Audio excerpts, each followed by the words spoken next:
Bonjour à toutes et à tous. Le webinaire va bientôt commencer. Il nous reste encore quelques secondes pour accueillir tout le monde. Je vois qu'il y a encore des gens qui sont en train de se connecter. C'est très bien.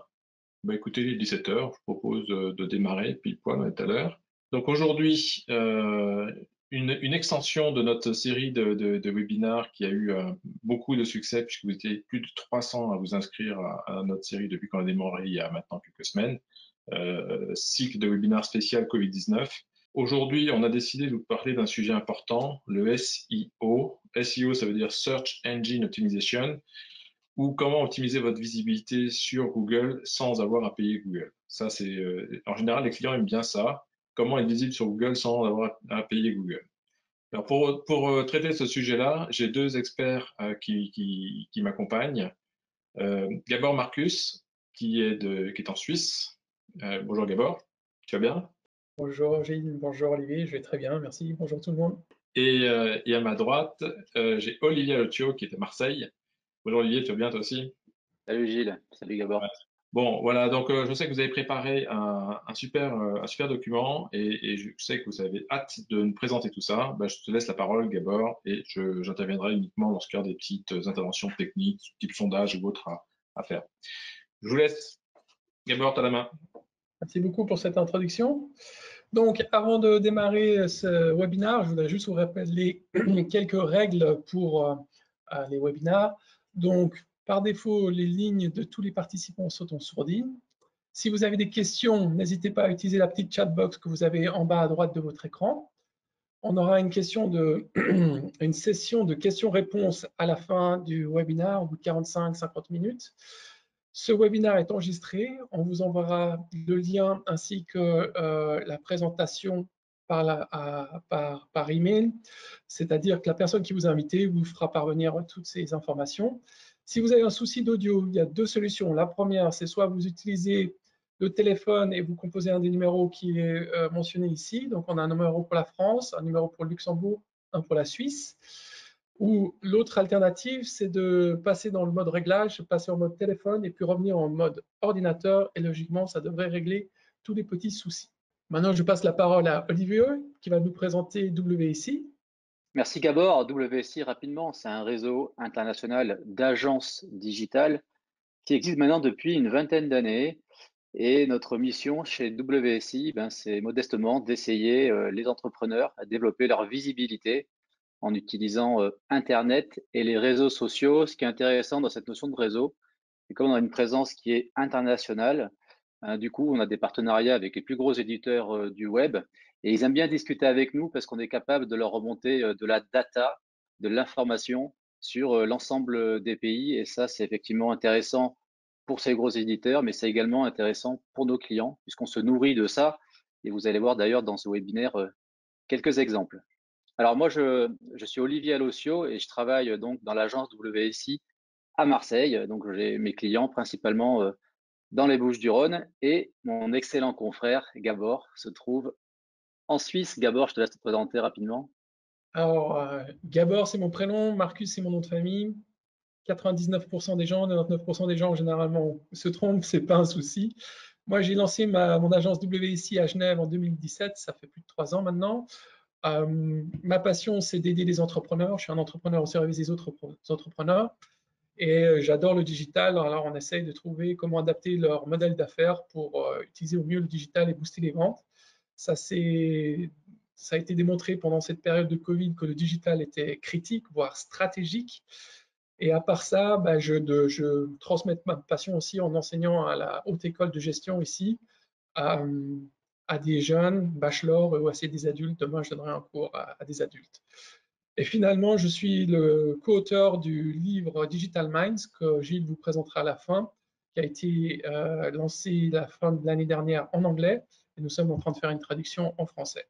Ouais, je te laisse dérouler Gabor. Donc on va parler SEO et on voulait vraiment faire un focus sur quelques points qui nous semblent importants. On sort, même on n'a pas encore fini d'en sortir d'une période qui est quand même très particulière. Et nous, ce qu'on a observé, c'est qu'effectivement, il y a eu des changements de comportement, il y a des habitudes qui ont été prises et ça a un impact direct sur le marché, sur vos marchés, sur nos clients. Donc, ce qu'on voulait partager avec vous. Vous allez voir également dans cette présentation que qui dit crise dit opportunité et que le SEO, à ce jour, c'est, à notre sens, une opportunité sans précédent pour les entreprises, les PME, de pouvoir se positionner. Et puis, on finira ce webinaire avec quelques conseils, quelques astuces que vous pourriez mettre en pratique tout de suite dans vos entreprises pour, dès demain, démarrer, augmenter la visibilité de votre activité. On finira cette session, Gabor, si vous avez des questions, vous les mettez dans le chat. En tout cas, on essaiera d'y répondre. Et je crois qu'on va démarrer par un sondage, si je ne m'abuse tout de suite. Gilles, tu peux le lancer peut-être? Alors, ce sondage demande est-ce que vous avez déjà optimisé votre visibilité sur les moteurs de recherche? Et vous avez 2 ou 3 réponses, oui, non ou je ne sais pas. Donc, on va laisser quelques secondes. Alors, ça commence à bien répondre. Là. Les gens ont compris comment cliquer. C'est très simple. Hein. Vous cliquez sur l'image directement. Et on a déjà un score qui se dégage, une tendance forte. Vous êtes 63% à avoir voté. On va vous laisser encore quelques secondes. Bon, allez, on va arrêter. 5, 4, 3, 2, 1, 0. Voilà, je vais faire le sondage et je partage les résultats. Voilà. Donc, Gabor, je te laisse interpréter ces résultats. La tendance est très claire, c'est que la majorité, ou la moitié,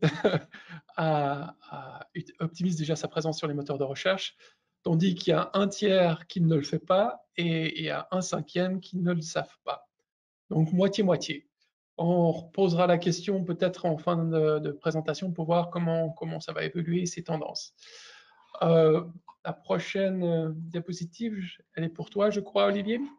Oui, donc on voulait le partager avec vous, mais on vous mettra le lien si vous le voulez. Mais il y a une grosse étude qui a été faite par McKinsey sur la période et l'impact de la période sur le comportement des consommateurs, des clients, des marchés. Effectivement, c'est une période pendant laquelle il y a eu énormément de changements et, comme je le disais en préambule, où des habitudes ont été prises.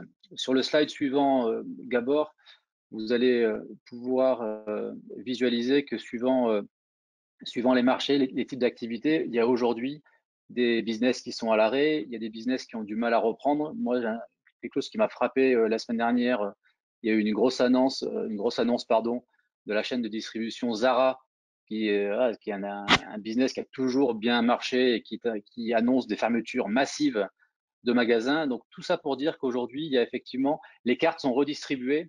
Alors nous, on a plutôt envie de voir ça du bon côté. Ce qui est certain, c'est que ce qui nous était arrivé, le Covid-19, c'est un accélérateur de tendance et qu'aujourd'hui, le digital devient vital, critique pour les entreprises. Alors, si vous avez une activité qui est terrain, avec les mains dans le cambouis toute la journée, c'est très bien. Simplement, il faudra se poser la question à un moment donné, comment, avec le digital et le SEO, c'est ce qu'on va voir dans ce webinaire, vous allez pouvoir finalement commencer à parler à votre marché, commencer à attirer vers vous des prospects.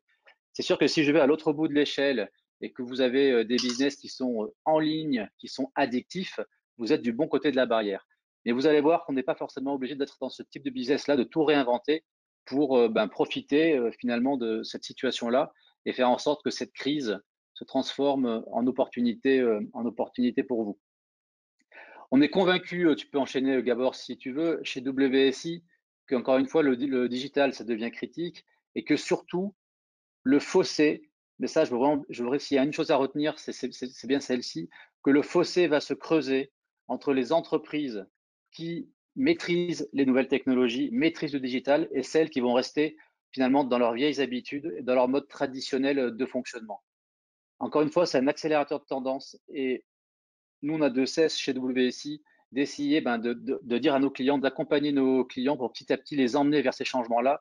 Ce qui est certain, c'est ce qui a été vrai, ce qui était vrai précédemment, ça s'accélère aujourd'hui. Et donc, maîtriser les nouvelles technologies, maîtriser tous ces nouveaux sujets, ça devient critique, vital pour les organisations. Alors, pourquoi aujourd'hui, on va rentrer un peu dans le vif du sujet, Gabor, avec le référencement. Donc, comment vous allez pouvoir aujourd'hui bénéficier du référencement et pourquoi, en tant qu'entreprise, vous avez tout intérêt à considérer le SEO dans votre stratégie. Gabor? Oui, merci Olivier. Alors, pourquoi Le SEO, c'est-à-dire le référencement naturel durant et après cette période de Covid, ben, en fait, ce qui s'est passé, c'est qu'on s'est rendu compte que durant la période de confinement, ben, euh, un des moyens les plus sûrs de garder le contact avec sa clientèle et de trouver des nouveaux prospects, ben, ça passait principalement par le digital, que ce soit les réseaux sociaux, que ce soit les emails ou que ce soit sa position sur des moteurs de recherche tels que Google. Et ce qu'on se rend compte maintenant, si dans cette période de déconfinement, ben, c'est qu'il y a ces mesures sanitaires qui imposent une distanciation sociale. C'est quand même un obstacle pour la majorité des business, des entreprises qui ont besoin d'un certain contact physique. Donc, ce qu'on se rend compte, c'est que aujourd'hui, une bonne stratégie commerciale, c'est une stratégie digitale. Ça veut dire qu'il est partiellement physique et partiellement digital, d'où le terme digital. C'est-à-dire que idéalement, on voudrait garder au maximum le contact avec nos clients, avec nos prospects, et aussi, dans la mesure du possible, limiter au maximum ces contacts s'ils ne sont pas nécessaires. Donc la question, c'est de se demander comment j'équilibre mes différentes offres, mes différents moyens de communication avec ma clientèle. Est-ce que je peux digitaliser quelque chose? Est-ce que je peux faire des livraisons à domicile?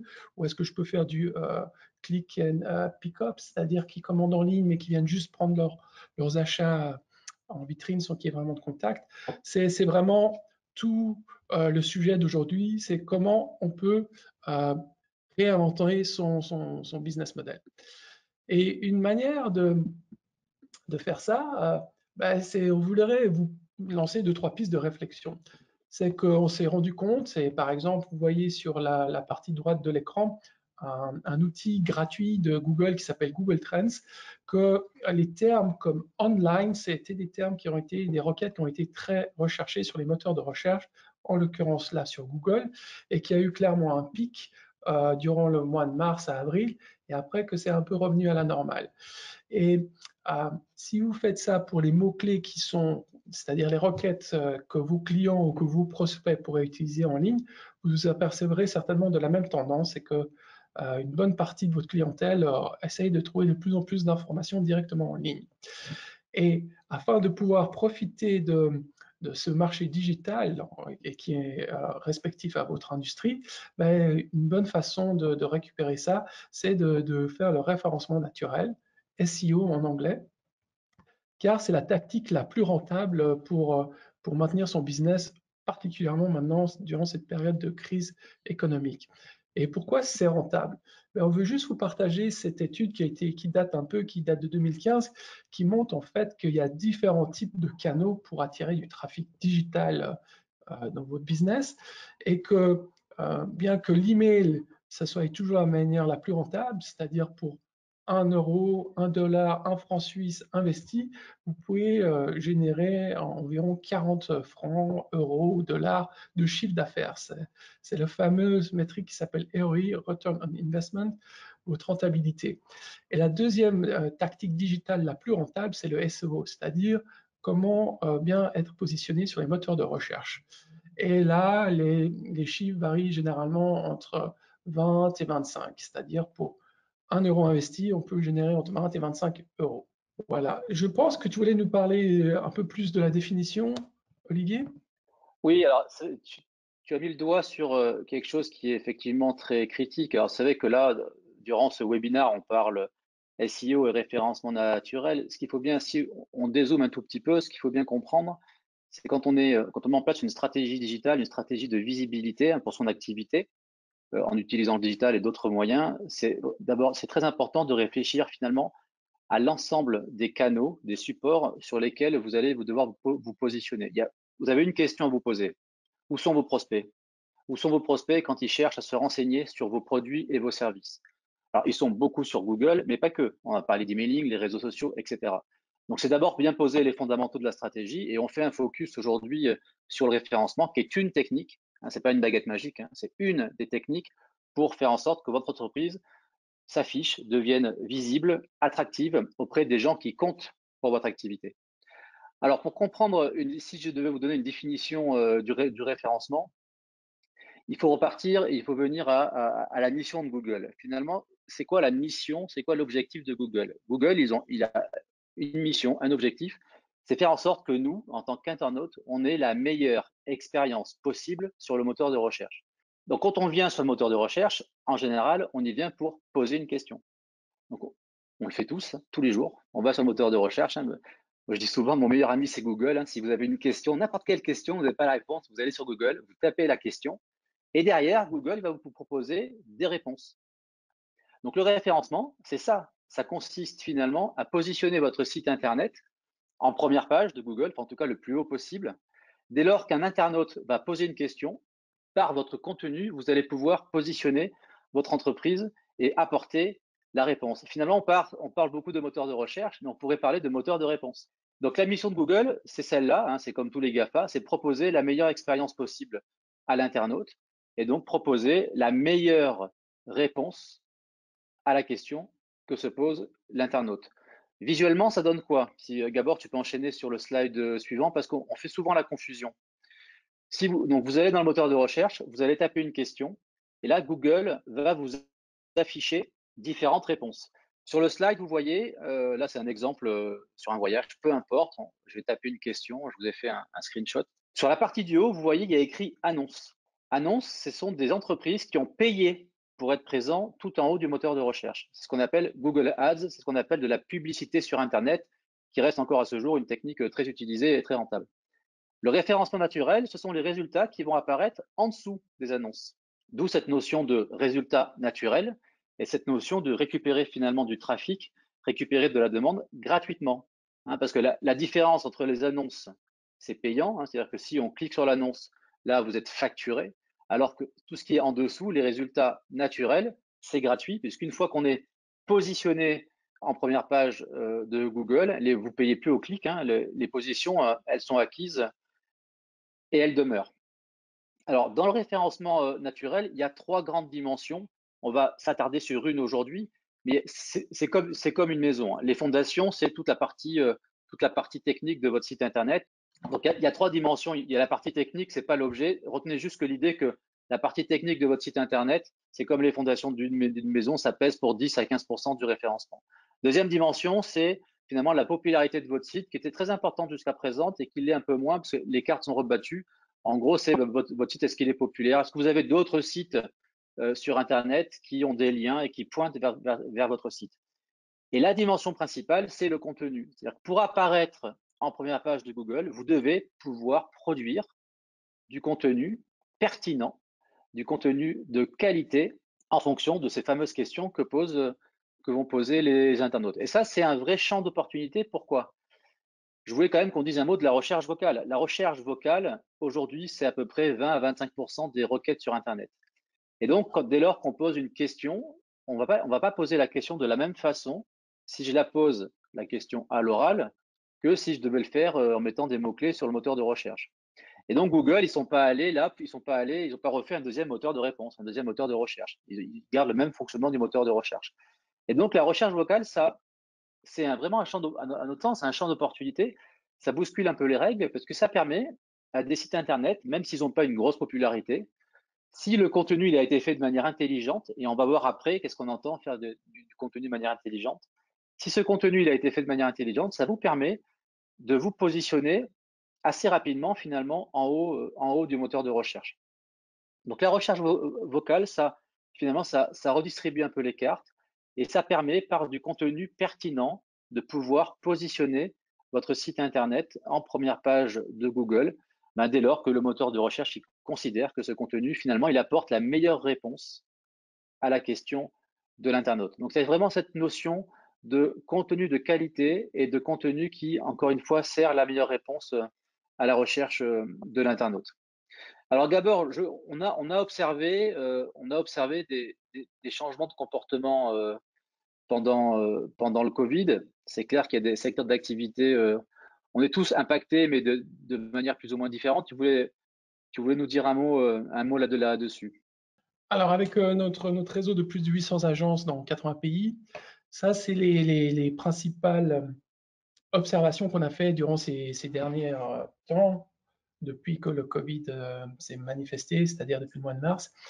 Et le premier point, c'est ce qu'on s'est aperçu, c'est que les sites d'e-commerce qui vendent des produits qu'on considère comme essentiels ont eu une très forte augmentation de trafic et proportionnellement aussi pour leur vente. Une autre catégorie de sites web qui ont explosé, c'est tous les sites qui concernent la santé et la cosmétique. C'est-à-dire que les internautes font plus attention à leur santé, se renseignent plus pour savoir comment se comporter durant cette période où on peut être fragilisé. Une troisième catégorie de sites, ou un troisième type d'industrie qui a eu un grand changement, c'est tout ce qui concerne les voyages. On a constaté qu'il y a eu une très forte chute de trafic pour tous les requêtes et sujets au niveau des voyages. Après, la quatrième observation que nous avons faite, c'est tous les sites d'information, tous les sites qui ont des blogs ont été très pertinents. C'est-à-dire qu'on s'est aperçu que les internautes, les socionautes, les momonautes avaient plus de temps pour lire et pour se renseigner, notamment sur des canaux digitaux. La cinquième observation concerne tout ce qui concerne les restaurants et le retail, c'est-à-dire les magasins de détail. Et là, ils ont le fameux problème que j'évoquais en début de présentation avec cette distanciation sociale. C'est-à-dire comment peut-on continuer à accueillir des hôtes dans mon magasin, dans mon restaurant, tout en garantissant une bonne expérience et en respectant au mieux ces nouvelles normes sanitaires. Un sixième point, c'est qu'on s'est rendu compte que l'internaute est volatile, c'est-à-dire que c'est très difficile de comprendre ses besoins et que ses besoins et ses comportements et ses habitudes peuvent changer très rapidement. Là, en fonction de quelques semaines, on a eu des très grandes variations de trafic et de comportement, aussi bien sur votre site web que sur les moteurs de recherche ou sur les réseaux sociaux. Et le dernier point, le corollaire en fait de ces 6 points, c'est que ce qui marchait dans le passé, c'est-à-dire avant mars 2020, ne marche plus très bien actuellement. Et maintenant, ce qu'on voudrait vous montrer, c'est comment pouvoir se réinventer tout en gardant le meilleur du passé et en essayant de trouver les meilleures solutions pour le futur. Ce qu'on voudrait vous donner maintenant, c'est différents conseils, des trucs et des astuces pour adapter votre business à ces nouvelles circonstances. Alors, la première constatation, le premier conseil qu'on voudrait vous donner, c'est de passer un peu de temps à réétudier le comportement de vos internautes ainsi que de votre concurrence. Parce qu'il n'y a pas que vos internautes, que votre clientèle qui change de comportement, la concurrence aussi. Et elle essaie aussi de se réadapter. Comme Olivier le mentionnait, on constate aussi que le fossé entre les sociétés qui ont une certaine maturité digitale et les autres entreprises qui n'ont pas encore décidé de prendre le train du digital à pleine vitesse, il y a un écart qui se creuse de plus en plus. Donc, il y a un outil très simple qui s'appelle Google Analytics. C'est un outil gratuit. Et vous voyez sur le droite de l'écran différents graphiques qui vous permettent de comprendre ce que les gens viennent voir sur votre site Internet, d'où ils viennent, combien de temps ils passent, à quel moment ils viennent voir votre site, sur quel type d'écran, quelle langue ils parlent. Et il y a une multitude d'informations que vous pouvez obtenir grâce à Google Analytics. Et souvent, le souci, c'est qu'on est un peu noyé par ça. Alors, si vous voulez avoir plus de conseils sur comment utiliser Google Analytics, je vous invite à prendre contact avec la personne, le consultant WSI qui vous a invité aujourd'hui. Et je suis sûr qu'il pourra répondre à toutes vos questions. Une autre façon d'étudier ce changement de comportement, c'est de faire ce qu'on appelle une analyse concurrentielle. C'est de regarder comment vos concurrents directs ont modifié leur comportement digital. Quelles sont les modifications qu'ils ont fait sur leur site Internet? Quelles sont les modifications qu'ils ont fait sur les réseaux sociaux? Est-ce qu'ils commencent à faire de la publicité?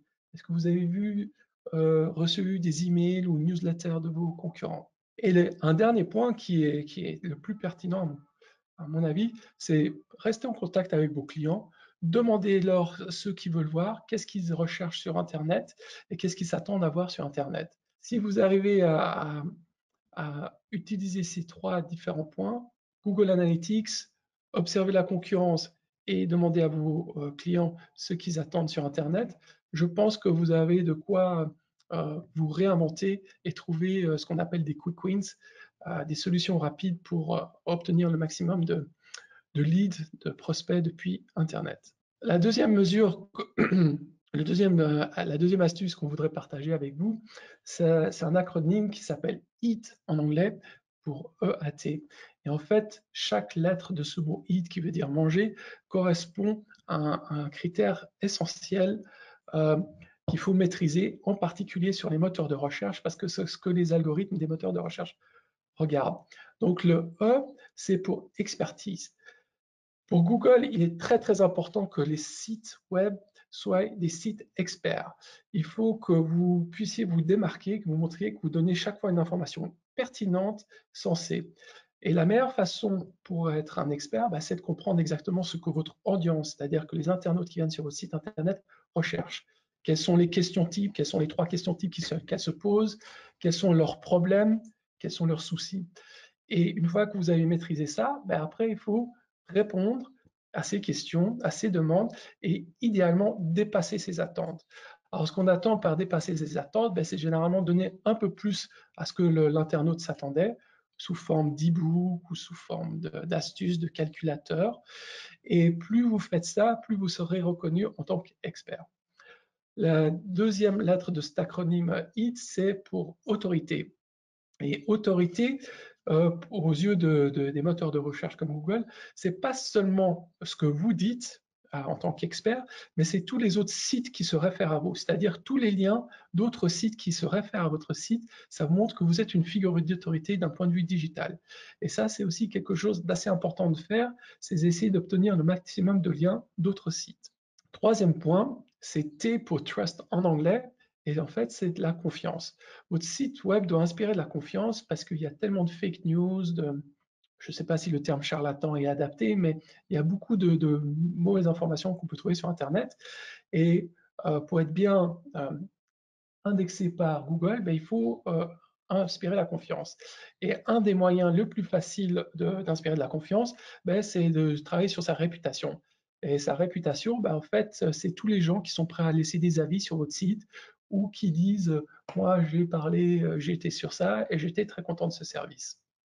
Ça, c'est la deuxième astuce. Travailler sur votre hit, donc sur votre expertise, sur votre autorité et sur les facteurs de confiance. Et si je peux me permettre, Olivier, j'aimerais donner encore un troisième petit conseil. Je t'en prie, Gabor, fais-toi plaisir. Merci, c'est de bien gérer sa présence sur Internet. Alors, qu'est-ce qu'on entend par sa présence sur Internet? En fait, il y a un modèle qui s'appelle Own, Earn and Pay Media, c'est de nouveau de l'anglais, je suis navré pour l'anglicisme, qui dit qu'il y a 3 types de propriétés sur Internet qu'il faut maîtriser. Donc, la première own, c'est celle que vous maîtrisez, c'est votre site web, votre page Facebook ou les différentes pages sur les réseaux sociaux, ainsi que vos billets de blog et tout ça. Ça, c'est quelque chose que vous pouvez maîtriser complètement et que vous êtes dépendant de personne. Après, il y a une deuxième catégorie de médias que vous avez sur Internet, c'est tout ce qu'on appelle earn, c'est mériter. Et ça, c'est lorsque les gens partagent vos contenus sur les réseaux sociaux ou sur d'autres sites Internet, vous méritez leur partage. Ça sert aussi des mentions de votre marque sur d'autres canaux et des avis. Et la troisième catégorie de médias que vous pouvez trouver sur Internet, c'est tout ce qui est payant.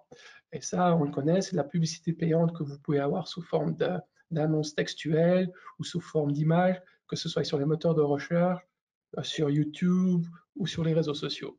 Donc, réfléchissez bien comment vous équilibrez ces 3 différentes catégories de médias pour votre marque et équilibrez tout ça.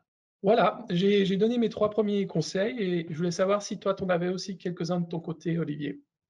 Moi, je pense que si je regarde un peu au fond de mes poches, je vais en trouver un ou deux. Non, non, blague à part, j'ai envie de rebondir sur le sondage en préambule, parce que si j'ai bien compris, Gabor, il y a à peu près la moitié des personnes qui nous écoutent qui ont déjà mis en place quelques tactiques sur le référencement. Alors, si aujourd'hui, vous avez par exemple un site internet qui est en 2e page ou en 3e page de Google, ou si vous avez sur des requêtes métiers, c'est-à-dire si, encore une fois, référencer son site, c'est faire en sorte que votre site web soit trouvé par des prospects qui ne vous connaissent pas. Donc, un prospect, il va rechercher votre produit, votre service. Donc, il va taper, je dis n'importe quoi, conférencier, cherche un conférencier sur Internet.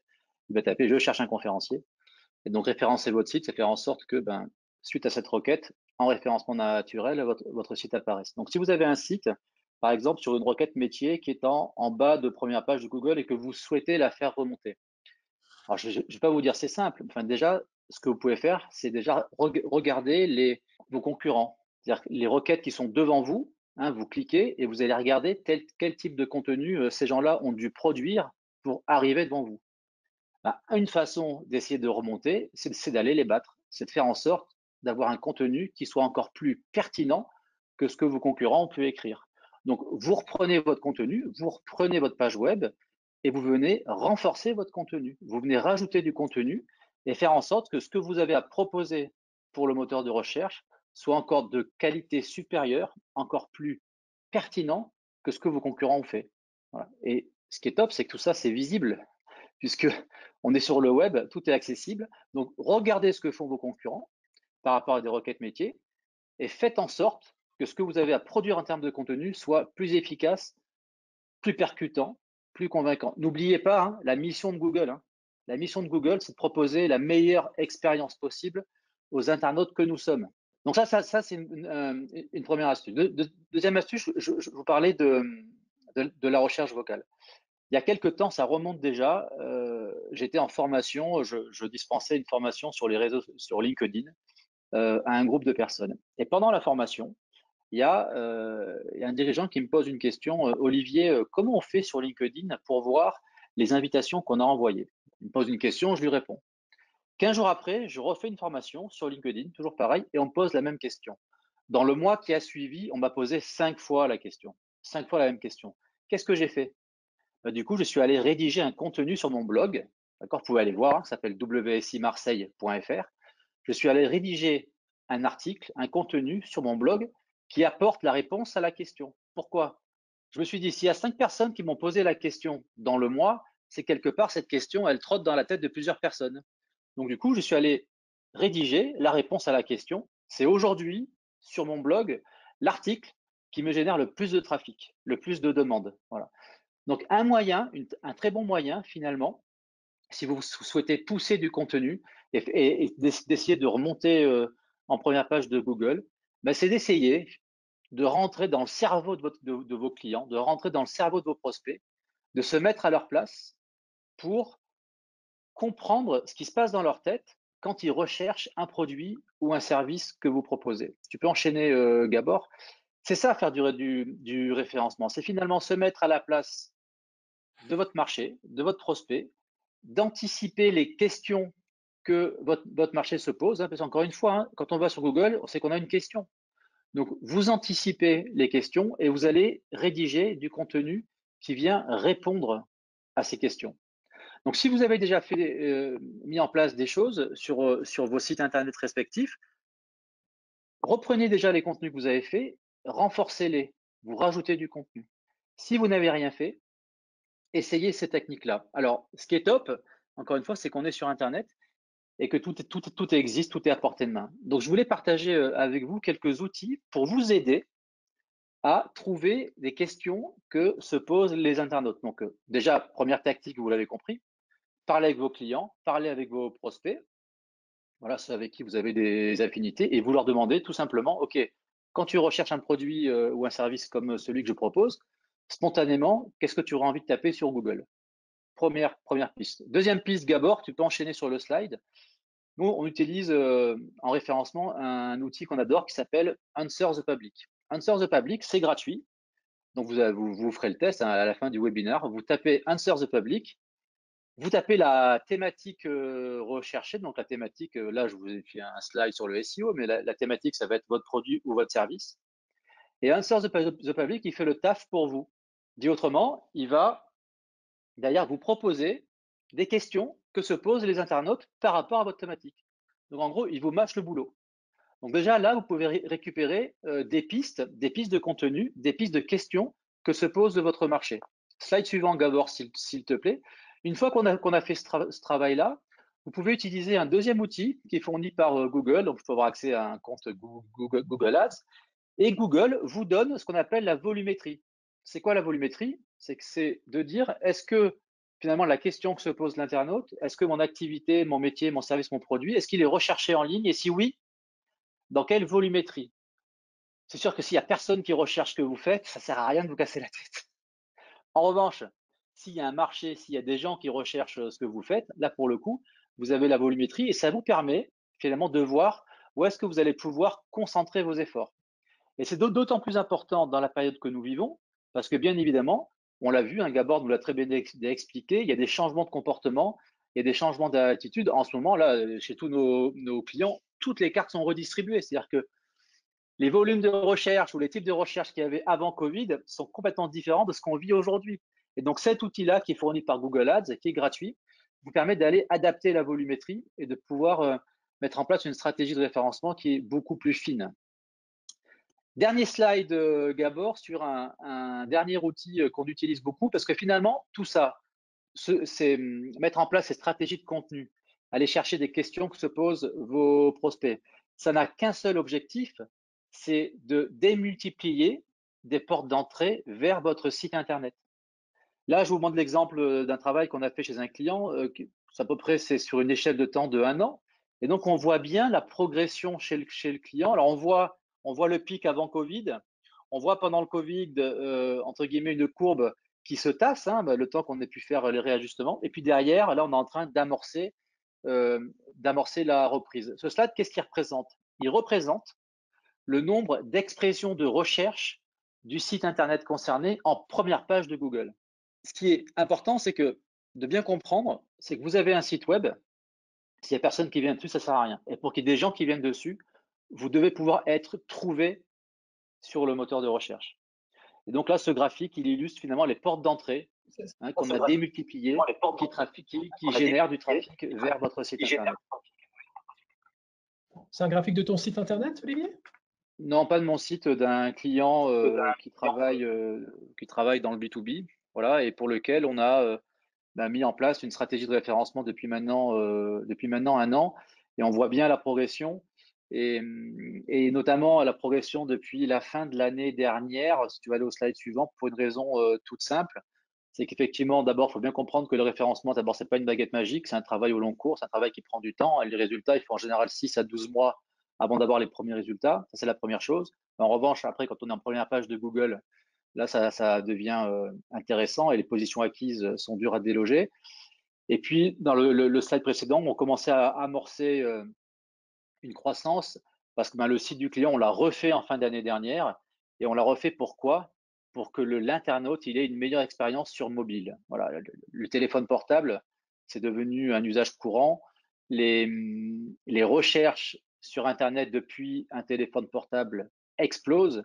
Et donc, depuis maintenant 1 an, Google, quand il doit référencer un site Internet, il regarde d'abord l'expérience sur téléphone portable. Donc, si votre site Internet il n'est pas adapté à la navigation sur mobile, là, vous partez déjà avec un handicap par rapport au référencement de votre site. Donc, je vous invite à la fin du webinaire de prendre votre téléphone portable, vous allez sur votre site Internet et vous posez-vous la question suivante. Est-ce que l'expérience que j'offre à l'internaute depuis un téléphone portable, est-ce qu'elle est satisfaisante ou pas? Satisfaisante en termes de chargement, de vitesse de chargement des pages, satisfaisante en termes de navigation. Parce que l'erreur on voit, Gabor, beaucoup chez nos clients, c'est que les sites web, ils sont faits depuis un ordinateur de bureau, avec des beaux visuels, des écrans qui sont très larges, mais ça colle pas à la réalité du terrain. Et la réalité du terrain, c'est quoi? C'est que je suis devant Netflix, j'ai mon téléphone portable et je fais une recherche sur Internet. Voilà, ça se passe comme ça aujourd'hui. Et donc, du coup, les sites doivent être pensés pour l'expérience mobile. C'est stratégique. Et donc, Google, dans ses stratégies de référencement, maintenant, le téléphone portable passe devant l'ordinateur. Donc ça, il faut bien l'avoir à l'esprit. Et donc, dans le slide précédent, la courbe, ça a été flagrant dans la progression chez ce client-là. Quand on a refait leur site Internet, on a fait en sorte que les pages se chargent plus vite et que l'expérience mobile soit la plus satisfaisante possible. Allez, j'accélère, Gabor, parce que là, le temps avant, je pourrais en parler des heures du téléphone portable. Slide suivant, et je finirai par ce dernier point-là. pour prendre un peu de recul et finalement, on parlait d'expérience mobile.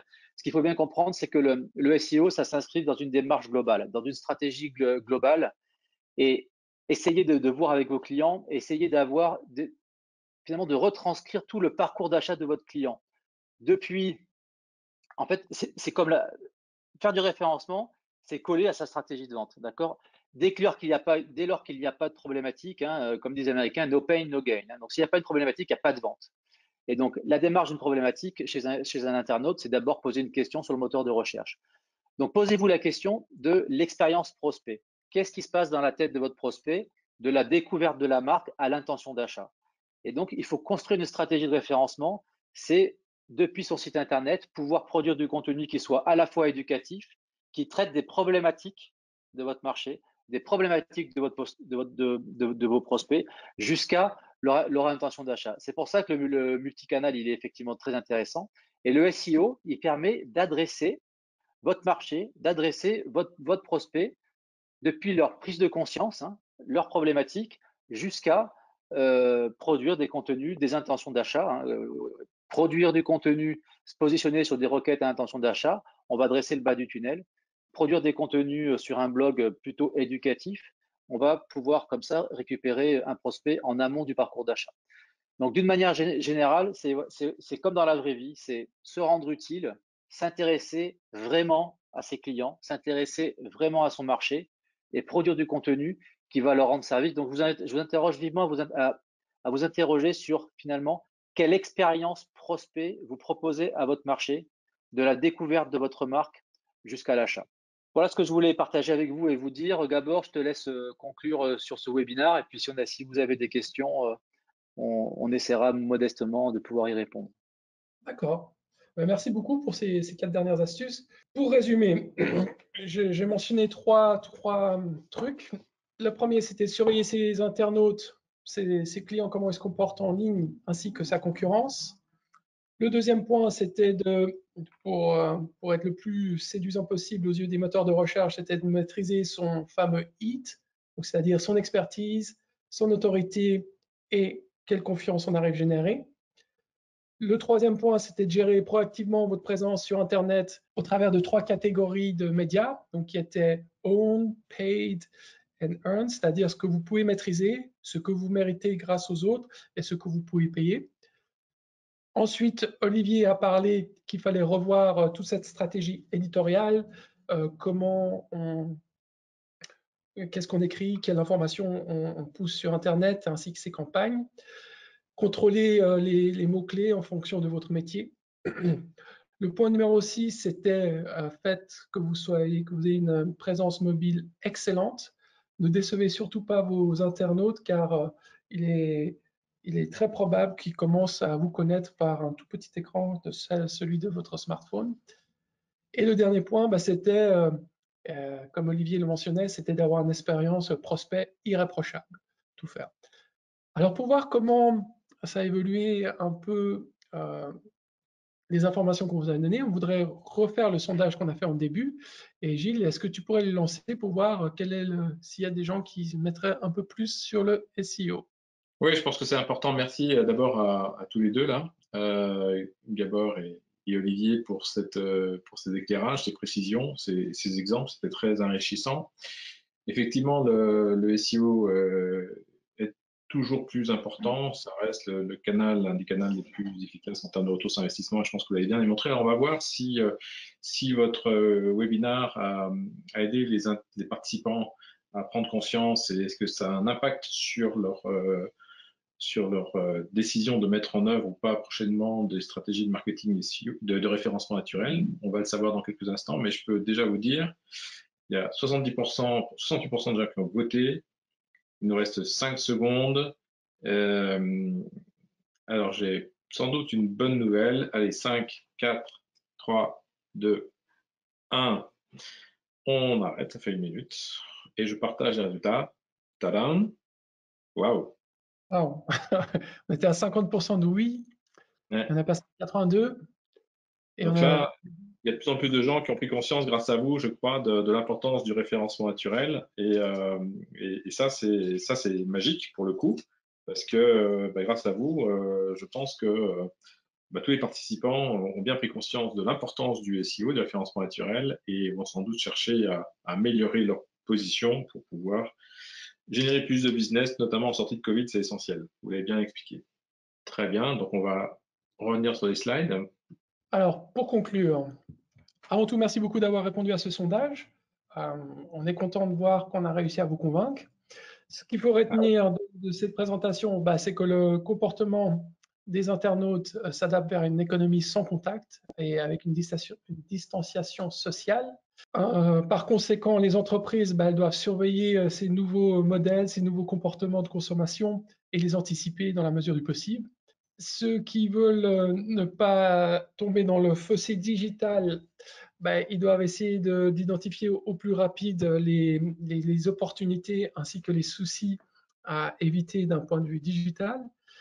Et il semblerait que le SEO soit un investissement rentable, notamment durant cette période de crise économique. Merci. Est-ce que tu veux introduire ce livre, Gilles?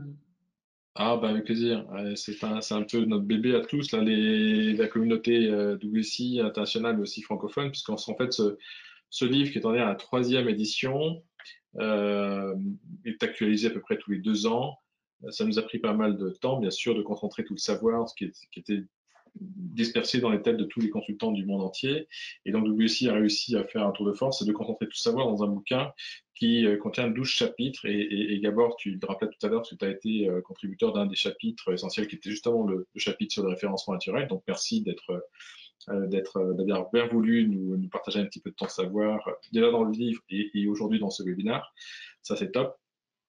Donc ce livre, il a été traduit en français par l'ensemble du réseau et il sera disponible très prochainement en version française pour ceux qui veulent en savoir plus et découvrir les 12 clés que tout patron d'entreprise devrait s'intéresser pour optimiser sa stratégie marketing digitale. Donc ça, c'est pour la version française, Digital Minds. Donc vous avez un lien, vous aurez le lien sur le PowerPoint qui vous sera diffusé par votre consultant du site que vous invitez. Après ces questions-réponses, on peut...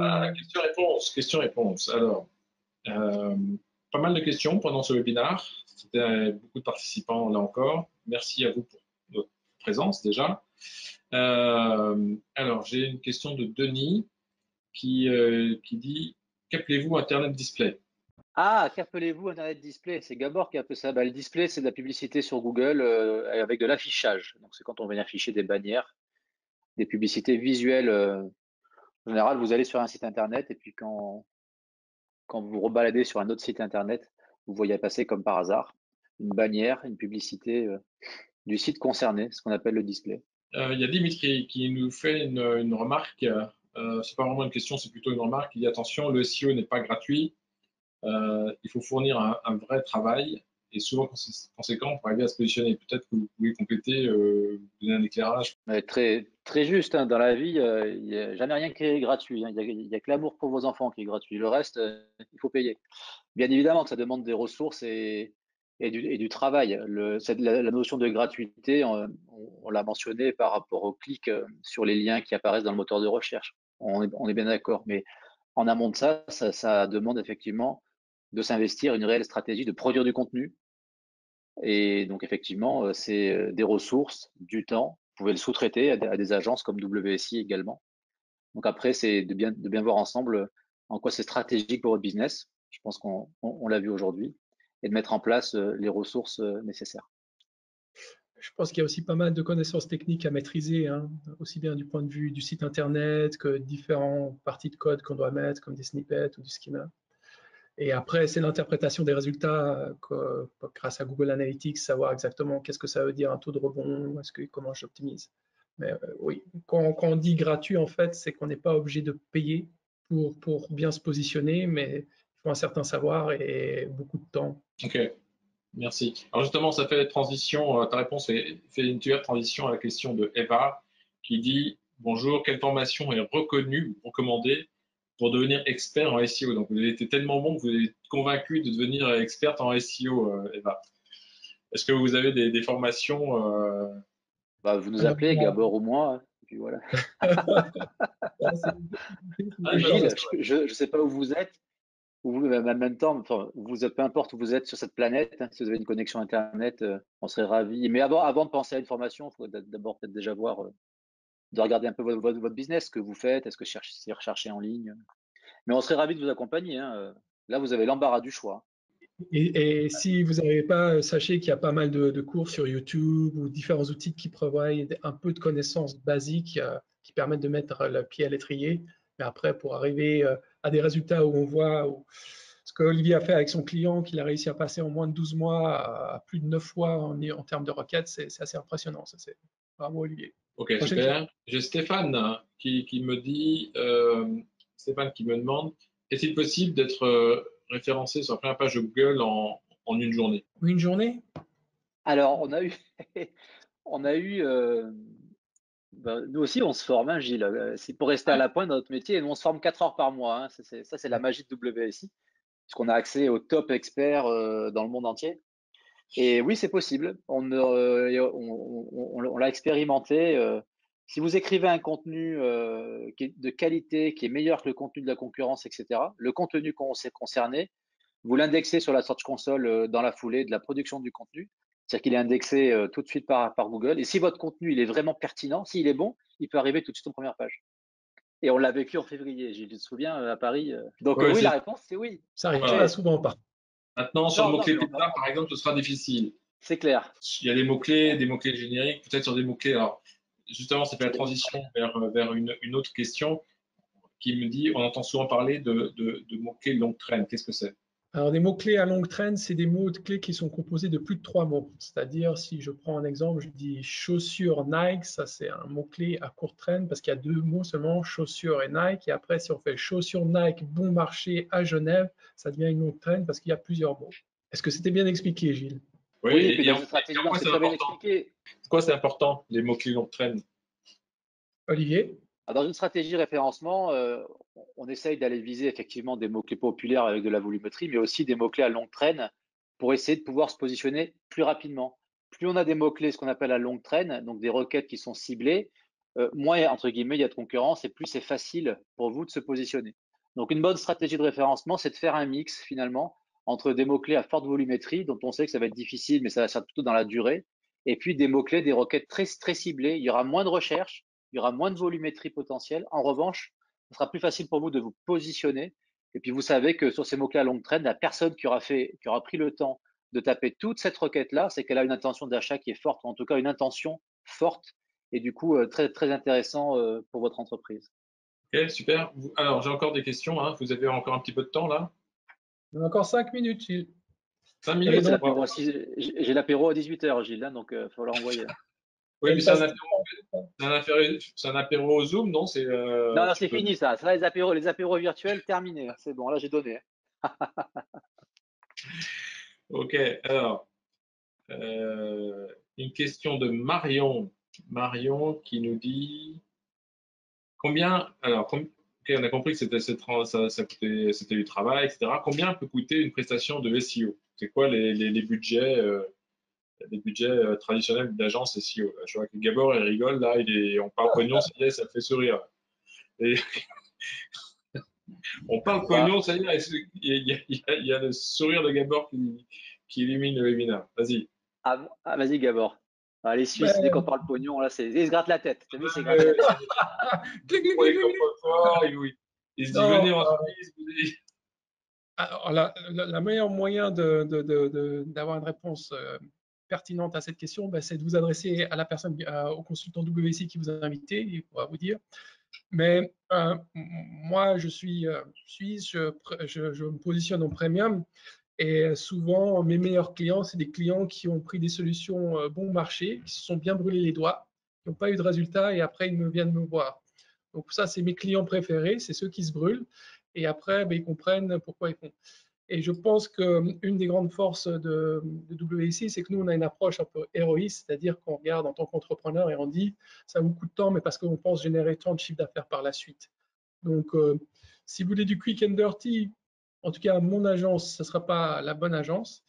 Et Et si vous voulez quelque chose de rentable et vous pouvez investir dans la durée, je pense qu'il faut vraiment qu'on travaille ensemble. Mais pour donner un ordre de grandeur, bah, ça, je ne peux pas vous donner parce que ça dépend beaucoup d'où vous vous situez et le nombre de mots-clés, le nombre de pages que vous voulez positionner, quoi. Puis de la concurrence aussi peut-être. Et de la Bien sûr, concurrence. la concurrence.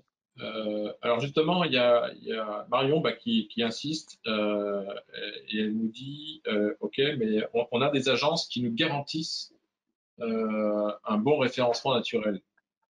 Écrivez votre liste au Père Noël et envoyez-la. Vous Ouais. aurez plus de chance. Comment ils peuvent garantir le positionnement référencement naturel? En J'aimerais bien 2018, il y a savoir. eu, c'est pas compliqué, en 2018, il y a eu 3433 changements dans l'algorithme de Google. C'est-à-dire qu'ils ont changé 3433 fois les règles Google.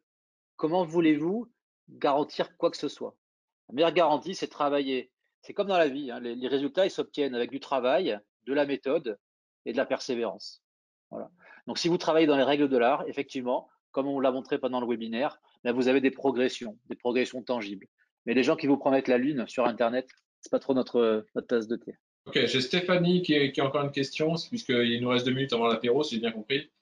Stéphanie qui nous dit comment je peux vérifier si l'agence fait du bon travail en référencement naturel? Comment je peux suivre la Alors, performance? ben, l'outil là que je vous ai proposé, c'est Yoda, hein.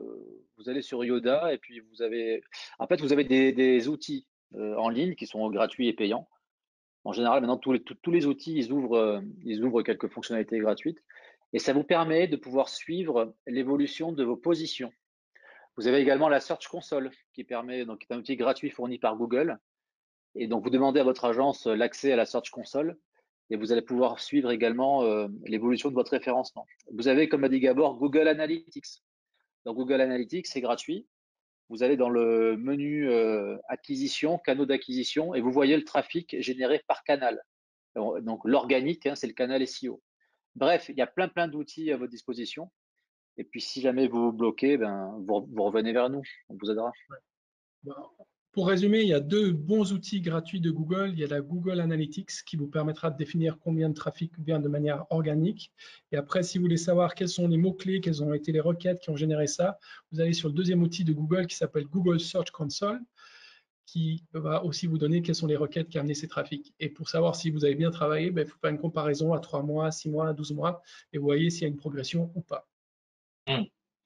Alors, je sais que je suis désolé les garçons, parce que je sais que vous êtes en train de prendre sur votre temps d'apéro là, mais j'ai encore peut-être 2 questions, d'accord? 2 questions, et il y en a encore qui arrivent, hein.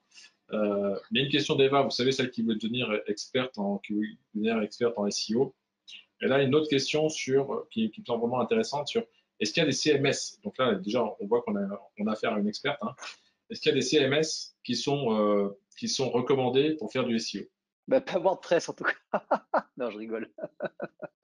Des CMS recommandés. Enfin, nous, on est outils agnostiques, hein, ce qui est certain. Alors, après, Gabor, tu compléteras, mais les CMS du marché. Qu'est-ce que c'est qu'un CMS pour tous ceux qui ne le Oui, savent oui, pas? oui. Bah, un WordPress, c'est un CMS. Un CMS, c'est un logiciel qui nous permet de publier du contenu. Donc, c'est un logiciel libre qui embarque avec lui tout un tas de fonctionnalités et qui permet à tout un chacun de pouvoir créer son site internet. Donc, vous avez accès à une interface, des menus, etc. Bref. Donc, c'est un outil existant à partir duquel vous allez faire votre site internet. La seule limite de ces CMS, c'est qu'ils embarquent beaucoup de fonctionnalités, beaucoup de code, et c'est pas forcément adapté à la navigation sur mobile. Du coup, on peut très vite se retrouver limité, en tout cas sur mobile, notamment dans la vitesse de chargement des pages. Ouais. Et au niveau des vitesses de chargement de page, il faut faire attention à la taille des fichiers, fichiers images ou de la vidéo. Ça consomme pas mal. Et après, la qualité du code aussi. Il faut regarder par rapport à ces CMS, quelles sont les qualités de code. Mais je pense que c'est pas le débat d'aujourd'hui de rentrer dans les questions techniques. Mais j'invite Eva à contacter son consultant WSI. Je suis sûr qu'il serait ravi de débattre de ça. Alors, je vous avais dit, j'avais 2 questions, et donc je vais vous le dire la dernière. Apéro. Ah, mais les Suisses, ils s'y mettent aussi? Non, mais il faut arrêter. Non, Mais non, non, les c'est libre. Marseillais, ça on sait, mais c'est Il y a Eva qui vous remercie, hein, et trois points d'exclamation. Hein, donc, voilà. Plaisir. Donc Marion qui revient à la charge. Marion qui nous dit, alors, d'abord, est-ce qu'une métadescription, est-ce que c'est toujours utile? Donc ça, c'est une question déjà un peu pointue. Et est-ce que je dois faire appel à, est-ce que je dois embaucher quelqu'un en interne ou est-ce qu'il vaut mieux que je fasse appel à un prestataire externe? Donc deux questions en une. Okay. Alors la métadescription, c'est extrêmement utile. C'est pas ça qui elle est extrêmement utile. En fait, c'est la description que l'internaute voit sur le moteur de recherche dans votre résultat. Et c'est ça qui fera qu'il ne clique ou qu'il ne clique pas sur le résultat, en fonction de comment vous l'écrivez. Donc, ça va avoir un impact, ce qu'on appelle le CTR, le click-through rate. C'est très important. Et après, si la question c'est est-ce que je fais en interne ou en externe mon SEO, ça dépend du temps que vous avez à consacrer. Comme Olivier l'a mentionné, c'est un métier, et c'est un métier en constante évolution. Moi, personnellement, je n'ai pas suivi les 3842 changements d'algorithme de l'année dernière. Non, mais Mais qu'est-ce que tu fais? Tu fais que l'apéro, toi. Tu penses qu'à ouais, ça. ouais. Ah là Apéro, là, Non, mais pour compléter la réponse de Gabor, si vous voulez travailler de manière efficace en référencement, ça fait appel à deux compétences qui sont très dures à réunir au sein d'une seule et même personne. Il faut à la fois avoir une vision stratégique et métier et avoir une vision technique. Et par vision technique, j'entends également être capable de rédiger pour le web, rédiger du contenu. Donc ça en fait des compétences pour une seule et même personne. Vision stratégique, de la technique, savoir rédiger du contenu pour le web. Ça, c'est tout l'intérêt de passer par des agences. Et quand je dis ça, je ne fais pas la promotion de WSI, c'est pas le sujet, mais c'est du bon sens, parce que c'est ce qu'on observe sur le marché. Donc, internaliser du SEO, ça veut dire mécaniquement faire appel à plusieurs types de compétences et donc à plusieurs types de personnes. Pas évident. ouais, moi, dans mes équipes SEO, j'ai en tout cas 6 ou 7 métiers différents, le copywriter, le webmaster. bah, écoutez, désolé, on vous a grignoté quelques minutes sur votre apéro time. Je Mais je t'enverrai la crois que note, Gilles, c'est pas grave. Je nous rappelle juste que la semaine prochaine, il y a un autre webinaire. vous êtes brillant. Vous êtes brillant, nous dit Marion. Merci. Et en Très plus, gentil, Marion. elle nous dit qu'on est beau. Alors franchement, là, je crois qu'on a fait une touche. Hein. C'est ta coupe de cheveux, Gilles, je pense. Ça doit être ça. Spécial confinement. Il y a Denis qui nous dit merci, très beaucoup, très intéressant. Merci, il y a plein de remerciements. Merci effectivement à tous les deux. Franchement, vous avez fait un super job, les gars. J'espère être à la hauteur la semaine prochaine pour vous parler de web analytique et en plus avec de l'humour, nous dit Denis. Bon, ben voilà, donc c'est bien. Bon, donc on a mission accomplie, on a réussi à faire rire en plus les gens sur un sujet qui était pas spécialement fun, dans une période qui est pas spécialement drôle. Eh ben écoutez, je crois qu'on a vraiment bien accompli la mission. Merci encore à tous les deux. Au plaisir de vous retrouver tous. Merci à tous pour avoir participé à ce webinaire. On vous retrouve la semaine prochaine pour parler de web analytique et en attendant, bah, écoutez, bon SEO et bon apéro. Ça marche. Au Salut. plaisir. Au Merci. revoir.